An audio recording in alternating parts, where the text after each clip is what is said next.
For today's video nga mga mare, samahan niyo naman ako magluto ulit ng gulay. Tuwing magigising nga si Galahad ay agad-agad ko na nga siyang pinagbubuksan ng TV. Tuwang-tuwa din kasi si Galahad mga mare pag napapanood niya yung paborito niya. Nang makapag-almusal na nga kami ay naupo na nga muna ako at pinanood ko na nga muna siya. At dahil bihira nga kumain ng gulay ang mga anak ko ay upo naman yung lulutuin ko mga mare. Nagsaing na nga muna pala ako para naman hindi na rin ako magahol sa oras. Madalas kasi mga mare pag nagluluto ako nauuna talaga ang ulam bago ang sinaing. Pagkahugas ko nga ay agad-agad ko din naman sinalang. At habang inaantay ko nga maluto yung sinaing ay hinugasan ko na nga muna yung tauban ng mga pinggan. Dahil napansin ko kasi medyo madumi na din mga mare. So tuwing maghuhugas kasi ako mga mare o kaya naman mga anak ko, di nila napapansin na marami na pala yung ilalim. Nang matapos ko nga malinisan, saka na nga lang ako nakapag-umpisang maghugas ng pinagkainan namin. Ayaw na ayaw ko din kasi mga mare na nakikitang madumi yung lababo namin,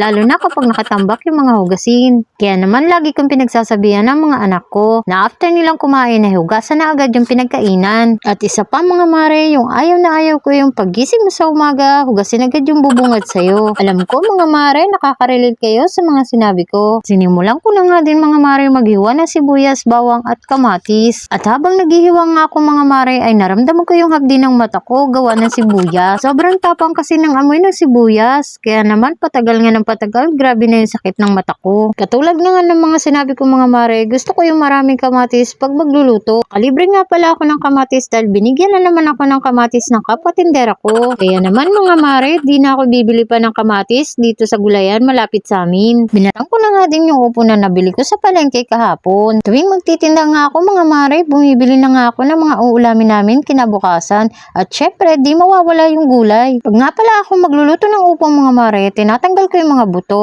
Maigi na nga lang at bata at sariwa pa yung upo, kaya di matigas hiwain at balatan. Hiniwa ko na nga lang din ng maliliit para madaling lumambot kapag niluto. Quidball nga pala mga mare yung pinansaw ko sa upo. Bukod na sa malasa, di nakakasawang kainin. Nang matapos ko nga yung paghihiwa ko, iginisa ko na nga din yung bawang sibuyas at kamatis. At habang ginigisa ko nga yung mga Ricardo, papaisip nga ako kung kakain ba sila ng gulay na niluto ko. Number 1 kasi magrereklamo na naman yung pangalawa ko. Yung panganay kong babae, napaka-arte pa naman kumain nun. Tinakpan ko na nga muna mga mare at para naman lumambot yung kamatis at madurog ko na mabilisan. Nang lumambot nga yung kamatis ay dinurog-durog ko pa lalo. Inilagay ko na nga din yung pampalasa. Hinalo-halo ko na nga din mga mare. At hindi pa nga ako nakontento, durog na yung kamatis ay gusto pang lalong durugin. Nilagyan ko na nga din pala ng konting tubig para kamatas lalo. Sabay takip nga ulit mga mare. So ayun nga mga mare, medyo naluto na ata yung pampalasa. Inilagay ko na nga din nga yung gulay na upo. Hinalo-halo ko na nga lang din mga mare hanggang sa maluto. Medyo pinakuluan ko na nga lang ng onte mga mare hanggang sa lumambot yung upo. Narito na nga din pala ako ng tuyo at medyo natatakam din kasi ako. In fairness mga mare, bagay ang tuyo sa ginisang upo. So ayan nga mga mare, ito na nga pala yung naluto kong ginisang upo. Salamat sa panonood!